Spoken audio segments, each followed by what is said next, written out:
नमस्कार मित्रांनो व्हिडिओ बनवण्याचं कारण असं आहे की मुलं आपल्याकडे जॉबसाठी येतात, ही चांगली गोष्ट आहे, पण त्यांना माहीत नसतं की डॉक्युमेंट काय काय पाहिजे. तर मी सांगतो की डॉक्युमेंट काय काय पाहिजे, कोणता डॉक्युमेंट आणलं पाहिजे आणि कसं प्रकारे आणलं पाहिजे. त्यानंतर हा व्हिडिओ तुम्ही पूर्णपणे बघा. ज्यांना जॉबची गरज आहे त्यांना पण शेअर करा किंवा जास्तीत जास्त हा व्हिडिओ गरजू मुलांपर्यंत शेअर करा. तर मुलांना कोणत्याही कंपनीत डॉक्युमेंट काय काय लागतं ते तुम्हाला सांगतो. पहिले तर आपलं सगळ्यात इम्पॉर्टंट ओरिजिनल डॉक्युमेंट कोणतेच आणायचं नाही तुम्ही.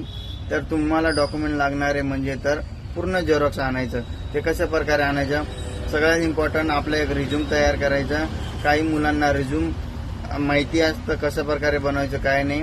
त्या दुसरं तर काही मुलांना रिझ्यूम पण माहीत नसतं. तर ज्यांना माहीत नसेल त्यांनी सायबर कॅफवरती जायचं, त्यांना सांगायचं माझा रिझ्यूम बनवून द्या. ते 10-20 रुपयेमध्ये तुम्हाला रिझ्यूम बनवून देणार.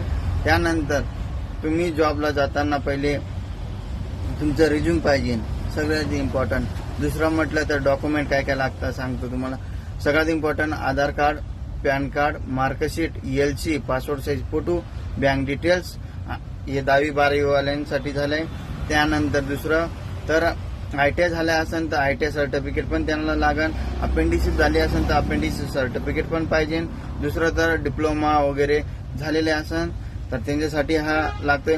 आणि पासपोर्ट साईज फोटो म्हटलं तर प्रत्येकाकडं मिनिमम 4 तरी फोटो पाहिजे, जेणेकरून तुमचं ID कार्ड वगैरे बनवण्यासाठी लागतील, HR मॅडमकडे देण्यासाठी किंवा डॉक्युमेंटला लावण्यासाठी पण लागतात. तर प्रत्येकपणे हा येताना प्रत्येकाने डॉक्युमेंटचं सेट चांगल्या प्रकारे आणायचं. आणि रिझ्यूम तुमच्याकडे PDF मध्ये पण पाहिजे आणि झेरॉक्स पण पाहिजे, जेणेकरून PDF मागितलं PDF मध्ये देता यायला पाहिजे. दुसरं तर झेरॉक्स मागितलं तर झेरॉक्स तुम्हाला देता आलं पाहिजे. तर हा व्हिडिओ जे जॉबसाठी येतात त्यांच्यापर्यंत नक्कीच पोहोचवा. दुसरी गोष्ट, ज्यांना जॉबची गरज आहे त्यांनी मला या व्हिडिओमध्ये कमेंट केलं तरी चालेल. 10वी-12वी ITI ऑल एज्युकेशनसाठी मुलांना आपल्याकडे जॉब वॅकन्सी असतात. आणि जास्तीत जास्त हा व्हिडिओ शेअर करा. माझ्या या YouTube चॅनलला आणि Instagram ID ला पण फॉलो नक्कीच करून ठेवा, जेणेकरून कोणत्याही कंपनी तुम्हाला वॅकन्सी निघाली तर घरी बसल्या इन्फॉर्मेशन भेटत राहील. आणि भेटल्यानंतर तुम्हाला डायरेक्ट मला एनी टाइम कॉल या मेसेज करू शकता. कॉलिंग टाइम आपला 8 ते 5 पर्यंत असता, त्या दरम्यान तुम्ही करू शकता. तर भेटूया आपण न्यू वॅकन्सी मध्ये. जय हिंद, जय महाराष्ट्र मित्रांनो.